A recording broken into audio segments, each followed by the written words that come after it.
ఉగ్రదాడి ఘటనపై విశ్రాంత లెఫ్టినెంట్ జనరల్ ఏఆర్కే రెడ్డి స్పందన ఇప్పుడు చూద్దాం.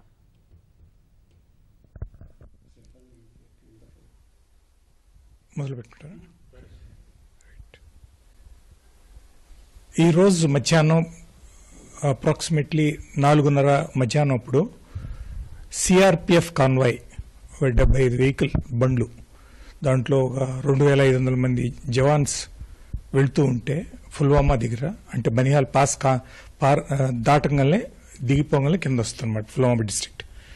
అక్కడ వాళ్ళని అంబుష్ చేశారు. అంబుష్ చేసిన మనకు వచ్చిన ఇన్ఫర్మేషన్ ప్రకారం ఏంటంటే ఒక ఐఈడి ప్లేస్ చేసిన వెహికల్ ఒక బండి దాంతో పోయి గుద్దుకుంది. అంటే అది రిమోట్లీ డ్రివనా లేకపోతే డ్రైవర్ డ్రివనా అనేది ఇంత క్లారిటీ ఎక్కడ రాలేదు. కానీ మొత్తానికి ఇది ఒక ఫిదాయిన్ లాంటి అటాక్ అనమాట. ఫిదాయిన్ లాంటి అటాక్ అంటే ఆత్మ చేసుకొని పోయి అటాక్ చేసేదన్నమాట.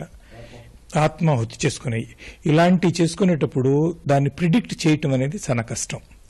అయితే కొన్ని విషయాలు దీంట్లో వచ్చేది ఏంటంటే జైషే మొహమ్మద్ చేశారని చెప్పి వాళ్ళు ఆల్రెడీ ఒప్పుకున్నారు.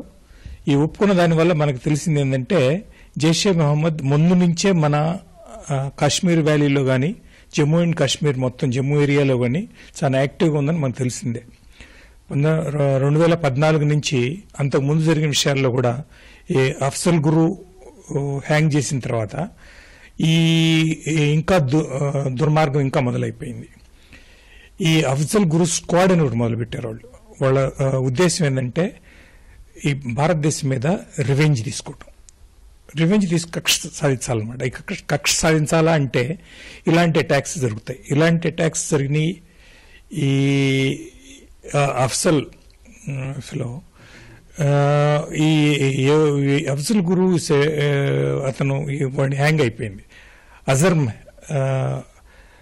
మన కందహార్ అప్పుడు మనం వాడు ఇక్కడ ఇండియా జైషే మొహమ్మద్కి లీడర్ ఎవరంటే అతను ఇక్కడ ఇండియాకు వచ్చినాడు. ఇంతకు ముందు మనం అరెస్ట్ చేశాం. కానీ కందహార్ ప్రాబ్లం వచ్చినప్పుడు మనం అతన్ని రిలీజ్ చేసేసాం. ఇప్పుడు వాడు చేసిన దుర్మార్గాల వల్ల ఎన్నో ప్రాణాలు మనం కోల్పోయాం. ఎన్నో జవాన్స్ కానీ ఆర్మీ కానీ మిలిటరీ కానీ సివిలియన్ కానీ మర్డర్ అయిపోయారు దేశం కోసం. ఒక్కడి కోసం ఇంతమందిని మనం సాక్రిఫైస్ చేస్తున్నాం. అప్పుడు మనం చేసింది కరెక్టా కాదని ఇప్పుడు క్వశ్చన్ మార్క్ వస్తూ ఉంది. ఇకపోతే మన భారతదేశంలోనే మనకి చాలా మంది సింపథైజర్స్ ఉన్నారు. వీళ్ళకి ఈ సింపథైజర్స్ ఎలాంటి వాళ్ళు అంటే దేశం ముఖ్యమా, అఫ్జల్ గురు ముఖ్యమా, ఇలాంటి వాళ్ళు ముఖ్యమా అని చెప్పి ఆలోచించేవాళ్ళు అనమాట. ఎంతోమంది ఉన్నారు ఇట్లా దీంట్లో. అందువల్ల ఎందుకంటే మనం అనుకునేది జమ్మూ అండ్ కాశ్మీర్ ప్రాబ్లము ఈ సాల్వ్ అవద్ది అని చెప్పి ఎవరు అనుకుంటే అది ఇంత తొందరగా సాల్వ్ అయ్యే ప్రాబ్లం కాదు. అది ఈ ప్రాబ్లం ముందుకు పోతాను. ఈ ప్రశ్న ఇట్లానే ముందుకు పోతూ ఉంటుంది. అయినా కూడా భారతదేశంలో ఒక భాగం అని చెప్పి అందరికీ తెలిసిన విషయం. దీంట్లో డౌట్ ఎట్టుకుంటూ లేదు.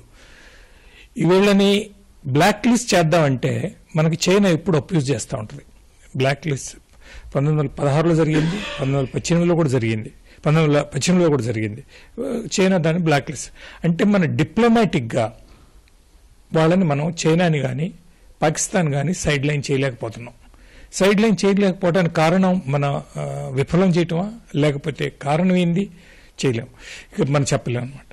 అయితే మిలిటరీ సొల్యూషన్ ఒకటే కాదు, కానీ military solution one of them. అది ఒక్కటే కాదు, అది వన్ ఆఫ్ దెమ్. డిప్లొమాటిక్గా ఉండాలి, ఆర్థికంగా ఉండాలి, నైతికంగా ఉండాలి, సోషల్గా ఉండాలి, ఇన్ని రకరకాలుగా ఉన్నాయి.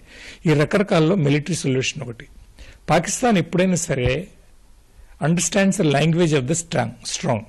మనం స్ట్రాంగ్గా ఉండకుండా మన డెమోక్రసీ పేరుతోటి సాఫ్ట్ నేషన్ అనే పేరుతోటి మనం కనుక ఎప్పుడైతే మనం తక్కువ అంచనా చేస్తాం పాకిస్తాన్ని, ఏ గవర్నమెంట్ అయినా సరే, ఇప్పుడు ఉండే ఇమ్రాన్ ఖాన్ గవర్నమెంట్ కానీ, అంతకుముందు నవాజ్ షరీఫ్ కానీ, అంతకుముందు భుట్టో గవర్నమెంట్ కానీ, ఎవరున్నా సరే వాళ్ళ ధ్యేయం ఎప్పుడైనా యాంటీ ఇండియా క్యాంపెయిన్. వాళ్ళు ఆర్మీ డ్రివెన్ గవర్నమెంట్ ఎప్పుడైతే ఐఎస్ఐ వాళ్ళదే.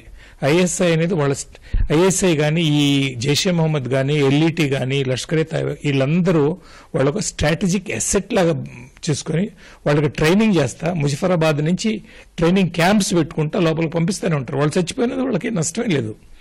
వాళ్ళకి ఫండింగ్ ఎక్కడైనా వస్తుంది. మొన్నటిదాకా సౌదీ అరేబియా చేస్తున్నాం, సౌదీ అరేబియాని మనం బ్లాక్ చేసాం. ఇంకోటి చోట నుంచి ఫండింగ్ వస్తుంది. పాకిస్తాన్ గడ్డనే తింటారు కానీ ఈ మాత్రం వదిలిపెట్టరు వాళ్ళు. అన్ని అప్పుల్లోనే ఉన్నారు వాళ్ళు. వాళ్ళకి అసలు సైకిల్ కూడా ప్రొడ్యూస్ చేసే కెపాసిటీ లేదు వాళ్ళకి. కానీ అణుబాంబులు ఉండాలా, వెపన్స్ ఉండాలా, ఇవన్నీ ఉండాలి వాళ్ళకి. సో వాళ్ళ సైకి అట్లాడేదనమాట. ఆ సైక్ ఉండే దేశం కోసం మనం ఏం చేయగలం అనేది టిట్ ఫర్ టాట్. దానికి ఇంకొక లేదు, మనం సాఫ్ట్గా మాట్లాడితే వాళ్ళు ఇంకా మన మీద రెచ్చిపోతారే కానీ ఇంకేం కాదనమాట.